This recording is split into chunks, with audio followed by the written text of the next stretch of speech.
April the 18th, 1942, 7:38 a.m., 650 nautical miles from Japan. Lookouts aboard USS Hornet spotted the masts of a Japanese patrol boat on the horizon. The vessel, designated number 23 Nitto Maru, was a 70-ton converted fishing trawler, one of dozens positioned in picket lines extending hundreds of miles offshore to provide early warning against exactly what was happening: an American carrier task force approaching Japan. On Enterprise's bridge, Vice Admiral William Halsey received the report with the kind of cold calculation that separated great commanders from merely competent ones. The patrol boat was transmitting. Radio intercept operators confirmed it immediately. The high-frequency bursts were unmistakable. The enemy knew. The element of surprise, the single advantage that might have allowed 16 B-25 Mitchell bombers to reach their targets over Japan's major cities, was evaporating with each passing second. Below deck, in the cramped quarters that had been home for 2 weeks, 80 men prepared for a mission they had trained months to execute. They were Army Air Force crews, volunteers all, led by Lieutenant Colonel James Harold Doolittle, a legendary pilot whose name alone commanded respect in aviation circles. They had expected to launch at 450 miles from Japan, a distance carefully calculated to give them just enough fuel to reach their targets and continue onward to friendly airfields in China. Now, with Japanese patrol boats sighting the task force, that plan was disintegrating. The mathematics were brutal. At 650 nautical miles out, they would launch approximately 170 nautical miles farther from Japan than planned, 10 hours earlier than scheduled. Those extra miles represented survival margin, safety buffer, the difference between making it to Chinese airfields or crash landing short. Every crew member knew what those numbers meant. The mission had always been dangerous, bordering on suicidal. The early launch made survival even more uncertain. The genesis of this moment stretched back to December 7th, 1941, when Japanese carrier aircraft struck Pearl Harbor, sinking battleships and killing thousands in a surprise attack that stunned America. In the months that followed, Japan swept across the Pacific with terrifying efficiency: Philippines, Malaya, Singapore, Dutch East Indies. American forces retreated, outmatched and overwhelmed. By early 1942, Japanese military planners spoke openly of invading Australia, of completing the conquest of China, of negotiating a favourable peace with the demoralised United States. President Franklin Roosevelt wanted retaliation. Not merely for revenge, though that impulse ran deep in a nation shocked by Pearl Harbor, but for strategic reasons that transcended emotion. American morale was collapsing. Britain, fighting alone against Germany, needed to see that its Pacific ally could strike back.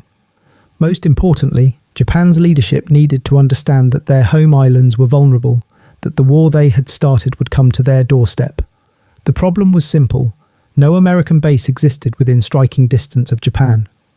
The Army Air Force's heavy bombers, the B-17 Flying Fortresses and B-24 Liberators that would later devastate Germany, lacked the range to reach Japan from any territory America still controlled.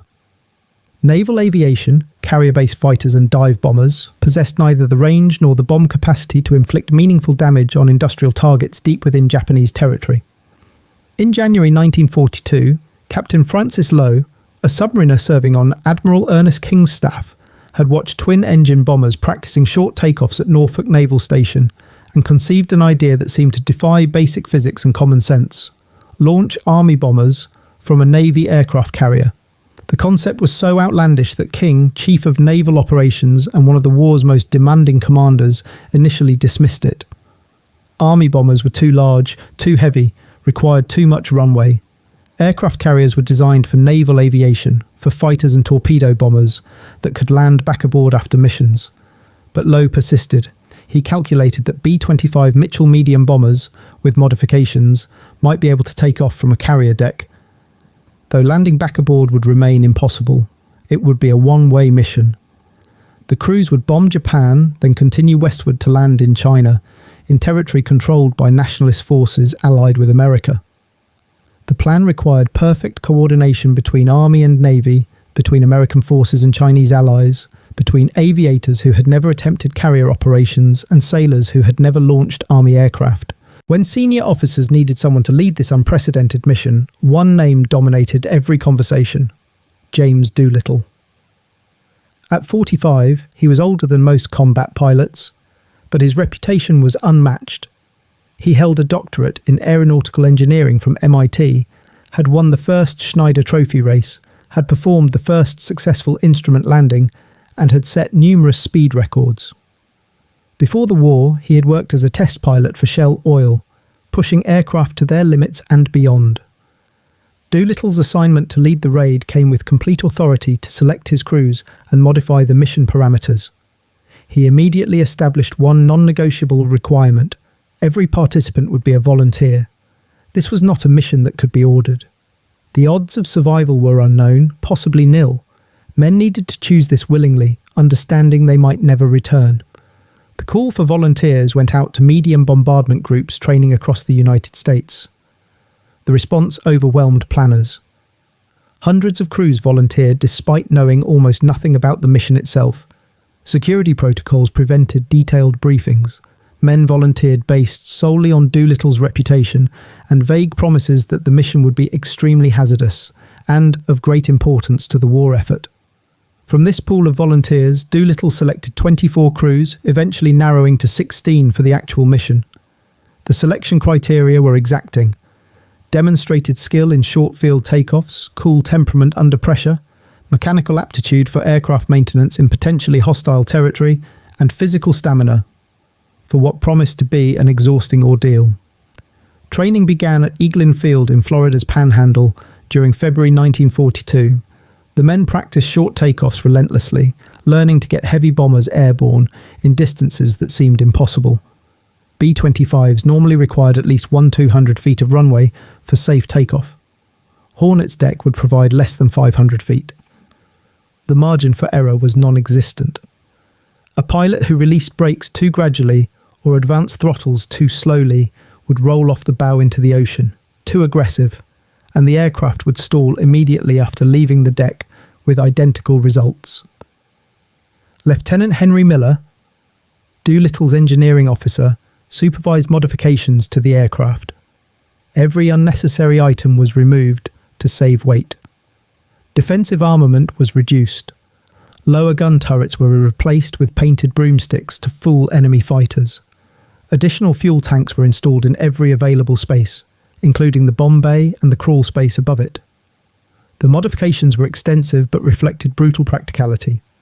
These bombers needed to fly farther than they were ever designed to go. The B-25 Mitchell medium bomber, named after aviation pioneer Billy Mitchell, was North American aviation's answer to the Army Air Force's need for a fast, versatile attack aircraft.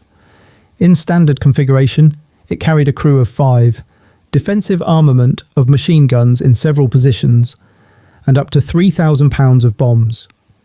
Its twin Wright R2600 engines provided reliability and power, making it one of the most successful medium bombers of the war.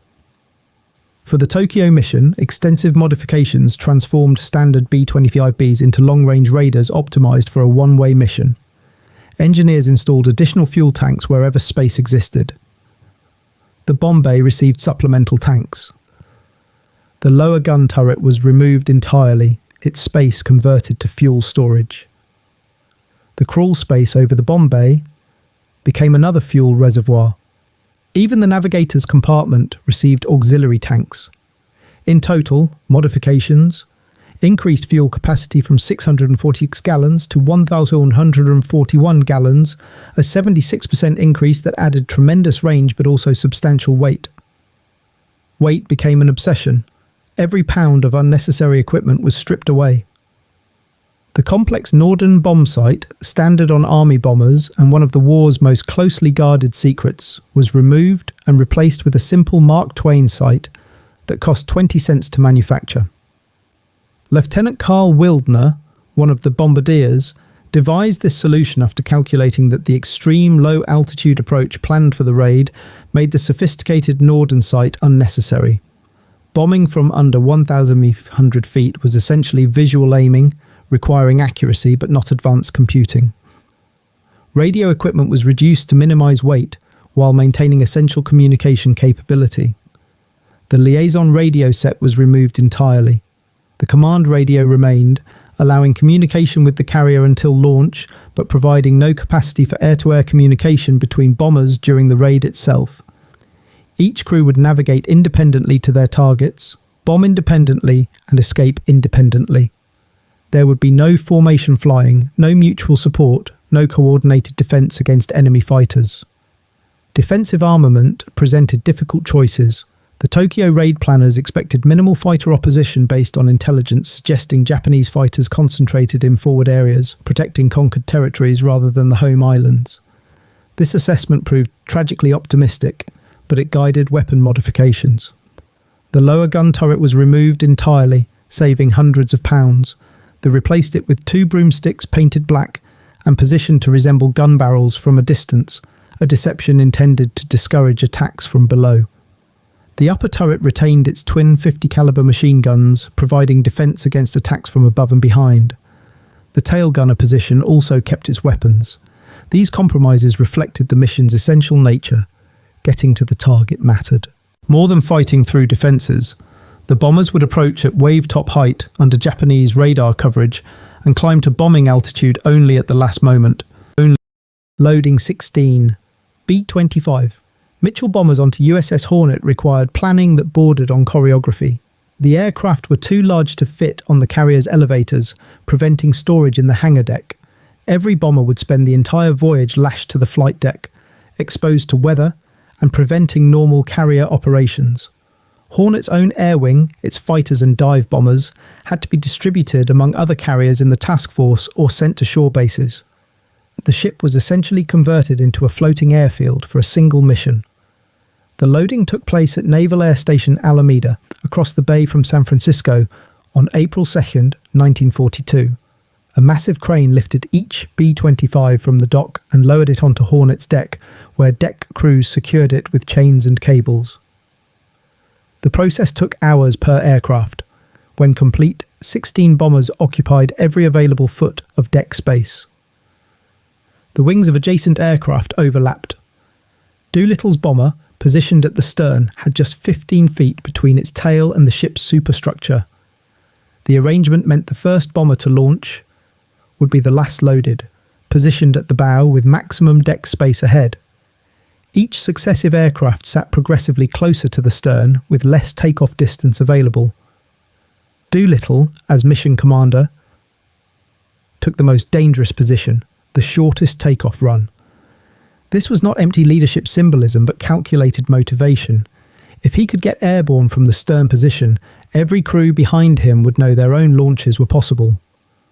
Task Force 16, assembled for the mission, included 2 carriers, Hornet and Enterprise, 4 cruisers, 8 destroyers and 2 fleet oilers. Vice Admiral William Halsey commanded from Enterprise. The task force departed San Francisco on April 2nd, rendezvoused with additional ships and set course for Japan. The voyage would cover 6,000 miles, maintaining strict radio silence, avoiding established shipping lanes, and depending absolutely on surprise. Security remained paramount. Even most of the task force's sailors had no idea where they were heading or why Army bombers occupied Hornet's deck. Speculation ran rampant. Some sailors guessed they were delivering the bombers to American forces in the Philippines, unaware that the Philippines had already fallen. Others theorized about raids on Japanese-held islands. The true target remained classified until after departure, revealed only when Hornet's captain informed the crew via the ship's announcement system. For 2 weeks, the task force steamed westward across the Pacific. The B-25 crews performed maintenance on their aircraft, studied target folders, practiced emergency procedures, and waited. They knew the mission was dangerous but believed they had reasonable survival chances based on the planned launch point 450 miles from Japan. The encounter with Nitto Maru at 7:38 a.m. on April 18th transformed a dangerous mission into a desperate gamble.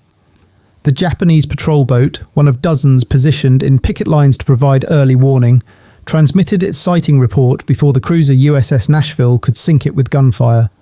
Japanese naval headquarters received the alert. The Americans had been detected 650 miles from Tokyo, far outside the range where enemy carriers were expected to operate. On Hornet's Bridge, Halsey and Doolittle confronted impossible calculations. continue toward the planned launch point, and Japanese defences would be fully alerted, possibly with carrier aircraft or land-based bombers attacking the task force before launch, abort the mission entirely, and months of planning and training would be wasted, along with a critical opportunity to strike Japan when American morale desperately needed a victory. The third option was to launch immediately, 200 miles earlier than planned. This decision cascaded into a series of brutal mathematics. Each B-25 carried fuel calculated for a 2,800-mile journey, 450 miles to target, bombing run, then 1,400 miles to Chinese airfields. Launching at 650 miles added 400 miles to the total distance, 200 miles additional approach, 200 miles additional distance to China. The bombers simply didn't have enough fuel. Doolittle made the decision in seconds. They would launch immediately. The alternative was unacceptable. Turning back meant the war would continue without this psychological blow to Japan's sense of invulnerability. The raid's importance transcended the physical damage it would inflict.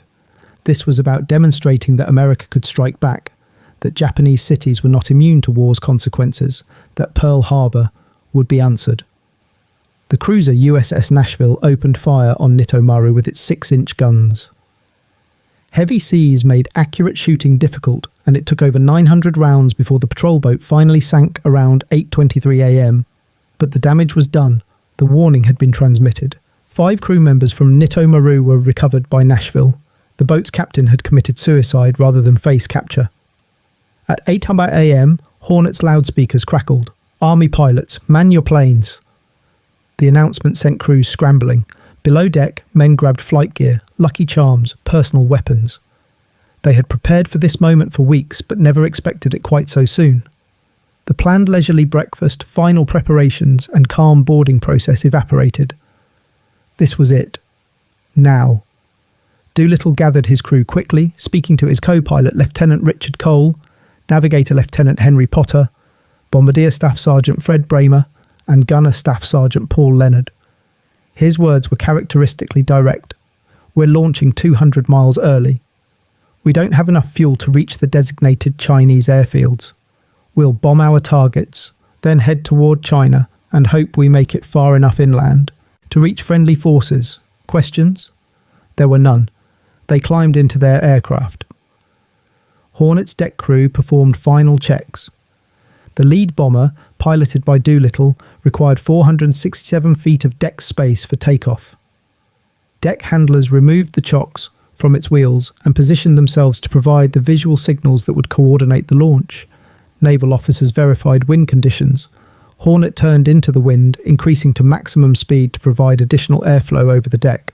The carrier's bow rose and fell with Pacific swells, adding another variable to an already complex equation. The physics of launching a loaded B-25 Mitchell bomber from a carrier deck defied conventional aviation wisdom.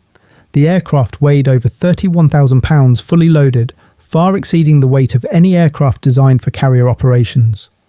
The Wright R2600 engines developed 700 horsepower each, powerful but operating at the absolute edge of their performance envelope for this mission. Lieutenant Henry L. Miller, the Navy officer designated as launch coordinator, positioned himself at the bow where Doolittle could see him clearly. Miller held a checkered flag. When he dropped the flag, Doolittle would release brakes and begin his takeoff roll. The timing had to be perfect. Hornet's bow rose and fell with ocean swells. Launching as the bow pitched upward would help the bomber get airborne. Launching on the downward pitch could send it straight into the ocean. At 8:20 a.m., Miller watched the swells, calculated the pattern, and dropped his flag. Doolittle released brakes and advanced throttles to full power. The B-25 lurched forward, accelerating down the deck with agonizing slowness. The heavy bomber needed every foot of available distance. Crewmen lining Hornet's island superstructure watched in silence, knowing that if Doolittle crashed, the entire mission would likely be cancelled. The nose wheel lifted first, then the main gear. Doolittle's bomber dropped below deck level as it left the bow, a terrifying moment when it appeared the aircraft would hit the water. Then the engine's power and Doolittle's skill combined to arrest the descent. The bomber levelled out just above the waves, gained speed, and began climbing slowly. On Hornet's deck, Men exhaled collectively. If Doolittle could get airborne from the worst position, every crew behind him had a chance. Lieutenant Travis Hoover piloted the second bomber. His takeoff position provided slightly more deck space than Doolittle's. He watched Miller's flag, released brakes on signal, and accelerated down the deck. His takeoff was cleaner than Doolittle's, with less drop after leaving the bow. Within minutes, he was airborne and turning toward Japan. Each successive launch followed the same pattern. Lieutenant Robert Gray, piloting the third bomber, executed a perfect takeoff. Lieutenant Everett Holstrom in the fourth bomber struggled slightly, his aircraft dropping noticeably after clearing the bow before climbing away. Lieutenant David Jones, fifth to launch, had the smoothest takeoff yet, his bomber lifting cleanly and climbing immediately. The launches continued with mechanical precision. Lieutenant Dean Hallmark, sixth off the deck. Lieutenant Ted Lawson, seventh, piloting the bomber, whose story would later be chronicled in the book and film 30 Seconds Over Tokyo. Captain Edward York, eighth to launch. Lieutenant Harold Watson, ninth. Lieutenant Richard Joyce, 10th. Each crew watched the launches ahead of them, learned from minor mistakes, adjusted their technique. Lieutenant William Bauer went 11th, Lieutenant Edgar McElroy 12th. His bombardier, Sergeant Robert Bourgeois, would later recall the sickening drop after clearing the bow, convinced they would crash before the pilot regained control. Major John Hilger launched 13th, his bomber loaded slightly lighter than the others to compensate for his more limited deck space. Lieutenant Donald Smith went 14th, Lieutenant William Farrow 15th. The final bomber, piloted by Lieutenant William Farrow, had the shortest takeoff run of all, just over 450 feet of usable deck space. Deck crews had positioned his aircraft with wing tips nearly touching Hornet's island superstructure on one side and the deck edge on the other. The margin for error was zero. Farrow advanced throttles to maximum power while standing on the brakes, building engine RPM to the absolute limit before releasing. His bomber accelerated down the deck, lifted off with just feet to spare, dropped sickeningly toward the water, then clawed for altitude. All 16 bombers launched successfully within 90 minutes. Hornet's deck crew had performed flawlessly. Not a single aircraft crashed, suffered mechanical failure, or experienced launch-related damage. Against all reasonable expectations, against the conventional wisdom that said Army bombers couldn't operate from carriers, 16 B-25s were airborne and heading toward Japan. The 16 bombers separated immediately after launch, each crew navigating independently toward their assigned targets. Doolittle's bomber headed for Tokyo, specifically targeting military installations and industrial facilities in the capital. Other aircraft targeted Yokohama, Nagoya, Osaka, and Kobe, spreading the attack across Japan's industrial heartland. Flying at wave-top altitude, the bombers remained below Japanese radar coverage for most of their approach. Pilots skimmed the ocean at altitudes between 50 and 200 feet, low enough that salt spray occasionally splattered windscreens. This technique, which would later become known as nap of the earth flying, made radar detection nearly impossible, while also preventing visual detection until the bombers were very close.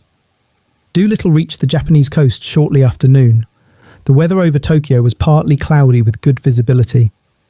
As his bomber approached the city, he climbed to 2,500 feet, the planned bombing altitude. The low-altitude approach had worked perfectly. No air defense fighters intercepted them during the approach. Anti-aircraft fire began only after the first bombs fell. The bombs struck military barracks, factory buildings, and oil storage facilities. Doolittle's crew saw explosions and fires erupting below. They couldn't assess detailed damage while escaping at maximum speed, but the psychological impact was immediate. Japanese civilians who had been told their home islands were invulnerable watched American bombers over their capital in broad daylight. Lieutenant Travis Hoover bombed targets near Tokyo Bay. Lieutenant Robert Gray struck industrial facilities in Tokyo's northern districts. Each crew followed the same pattern. Climb to bombing altitude at the last moment, drop bombs on assigned targets, descend immediately to wave-top height for escape. The entire attack over each target lasted under 2 minutes. the 30 seconds over Tokyo that would give Lawson's memoir its title. Japanese defences, caught completely by surprise, responded slowly. Some anti-aircraft batteries opened fire, but their shells burst well behind the fast-moving bombers. Fighter aircraft scrambled from airfields, but by the time they reached altitude, the American bombers were already escaping at sea level, heading west toward China. Several crews reported seeing Japanese fighters above them during their escape, but none were intercepted. The combination of low altitude, high speed, and surprise had worked. The bombers were too low for fighters to attack effectively, too fast for sustained pursuit, and scattered across too wide an area for coordinated interception. With their targets bombed and fuel gauges dropping toward empty, the 16 crews faced their greatest challenge, reaching China before fuel exhaustion forced them down. The early launch meant this challenge had transformed from difficult to nearly impossible. Doolittle's bomber headed west across the East China Sea, calculating constantly.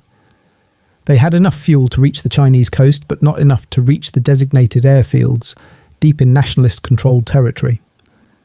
Darkness fell as they crossed into Chinese airspace. Navigation became guesswork. Radio beacons they had expected to guide them to friendly airfields remained silent, either destroyed by Japanese forces or shut down for security reasons. One by one, the bombers ran out of fuel. Doolittle's crew bailed out over mountainous terrain near Kuzhou. All 5 landed safely, though scattered across miles of countryside. Chinese villagers and nationalist soldiers helped them reunite and eventually reach friendly forces. Doolittle, convinced the mission had failed because all aircraft were lost, believed he would face court-martial. He could not have been more wrong about the raid's impact. Lieutenant Ted Lawson's crew ditched in the ocean just off the Chinese coast. The crash injured all 5 men. Lawson's leg was so badly mangled that Chinese doctors amputated it days later with minimal anaesthesia and crude surgical tools. His survival, recovery, and eventual return to America would become one of the raid's most famous personal stories. 3 crews landed in Soviet territory when fuel shortage forced them north. The Soviets, not at war with Japan, despite being allied with America against Germany, interned all 15 men. They would spend months in Soviet custody before being quietly released to American diplomats. Lieutenant Dean Hallmark's crew bailed out over Japanese-occupied territory. Japanese forces captured all 5 men. A military tribunal tried them as war criminals for allegedly targeting civilian areas, though their assigned targets had been military and industrial installations.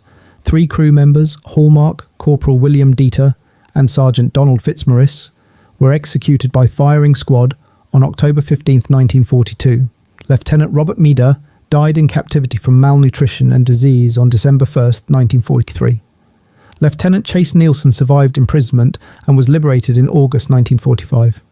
Lieutenant William Farrow's crew suffered a similar fate: capture, trial, and execution. Farrow, Sergeant Harold Spatz, and Corporal Jacob DeShauser were tried alongside Hallmark's crew. Farrow and Spatz were executed. DeShauser's sentence was commuted to life imprisonment, and he survived the war, later returning to Japan as a Christian missionary. The Japanese military, humiliated by the successful attack on their capital, took brutal revenge on Chinese civilians. In what became known as the Zhejiang-Jiangxi Campaign, Japanese forces conducted systematic reprisal operations against areas where American airmen received help. The campaign lasted from May through September 1942 and was unprecedented in its brutality. Historical records document that approximately 250,000 Chinese civilians were killed during these operations. Villages were burned, populations were massacred, and Unit 731, Japan's biological warfare unit, deliberately contaminated food and water supplies with cholera, typhoid, plague, and dysentery. The scale of suffering inflicted on Chinese civilians who had helped American airmen remains one of the war's profound tragedies. The Doolittle Raid's immediate physical damage was minimal. 16 bombers carrying limited bomb loads could not significantly damage Japan's industrial capacity. Several factories sustained damage. Some military facilities burned. Casualties numbered in the hundreds rather than thousands. As a bombing campaign, the raid was tactically insignificant. Strategically and psychologically, the raid's impact was profound. American morale, devastated by 6 months of uninterrupted defeats across the Pacific, soared. Newspapers ran headlines celebrating the attack.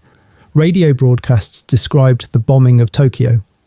The American public, desperate for any good news, embraced the raid as proof that Japan was not invincible.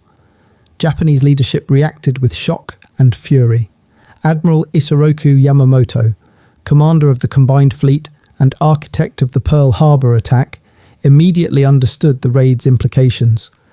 If American carriers could approach close enough to launch bombers against Tokyo, they could do so repeatedly. Japanese home islands were vulnerable. The defensive perimeter Japan had established through conquest was insufficient.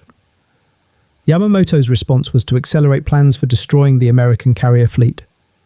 The operation he had been developing, an attack on Midway Island designed to lure American carriers into a decisive battle, received immediate approval and priority. The Japanese High Command, determined to prevent future raids, committed to the Midway operation despite concerns about timing and resource allocation.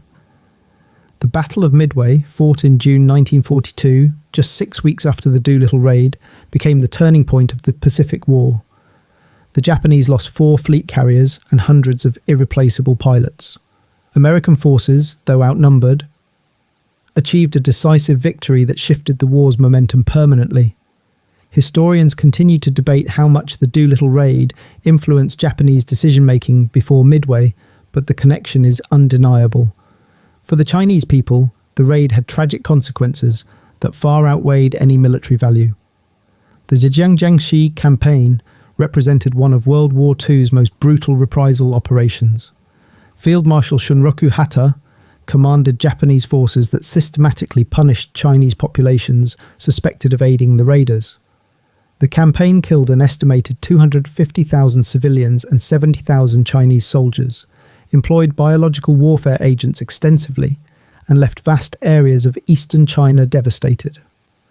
Japanese forces destroyed airfields that might be used for future attacks, but the campaign's primary purpose was retribution. Unit 731 contaminated wells and food supplies with disease pathogens, causing deaths that continued long after Japanese troops withdrew. After the war, Hata was convicted of war crimes related to these operations and sentenced to life imprisonment, though he was paroled in 1954. The Chinese government and people had paid an unimaginable price for sheltering American airmen. Jimmy Doolittle received the Medal of Honor for leading the raid. Most of his fellow raiders received Distinguished Flying Crosses. Doolittle, who had expected court-martial for losing all 16 aircraft, found himself promoted to Brigadier General and celebrated as a national hero. His name became synonymous with American courage and innovation. The raid's legacy extended beyond its immediate impact. It demonstrated that unconventional approaches could succeed when conventional methods failed. The Army-Navy cooperation required for the mission set precedents for joint operations throughout the war. The raiders' survival story, particularly the accounts of men like Ted Lawson who endured tremendous suffering, inspired generations of Americans. Most significantly, the raid proved that American forces could reach Japan. The bombers launched from Hornet in April 1942 were tiny harbingers of what would come. By 1945, hundreds of B-29 superfortresses would fly from bases in the Mariana Islands, dropping thousands of tons of incendiaries and high explosives on Japanese cities. The atomic bombs that ended the war were delivered by B-29s. The path from Doolittle's 16 bombers to those final terrible raids was direct. The men who flew the mission never forgot what they had done, or the comrades who didn't return. For decades after the war, surviving raiders held annual reunions. They drank from silver goblets engraved with their names, one goblet for each of the 80 men who flew. The goblets were presented to the raiders by the city of Tucson, Arizona, in 1959. When a raider died, his goblet was turned upside down. The reunions continued until November 2013, when the 4 surviving raiders, Lieutenant Colonel Richard Cole, Lieutenant Colonel Robert Height, Lieutenant Colonel Edward Saylor, and Staff Sergeant David Thatcher, held a final toast in Fort Walton Beach, Florida. The last raider, Lieutenant Colonel Richard Cole, Doolittle's co-pilot, died in 2019 at age 103. The crisis of April 18, 1942, when Japanese picket boats forced an early launch 650 miles from target instead of the planned 450 miles, transformed a dangerous mission into a seemingly impossible one. That all 16 bombers launched successfully from Hornet's deck, that their crews bombed Japanese cities, and that most survived despite impossible odds, stands as one of history's most remarkable military achievements. The raid didn't win the war, but it changed how both sides understood what was possible. In that change lay the seeds of eventual victory.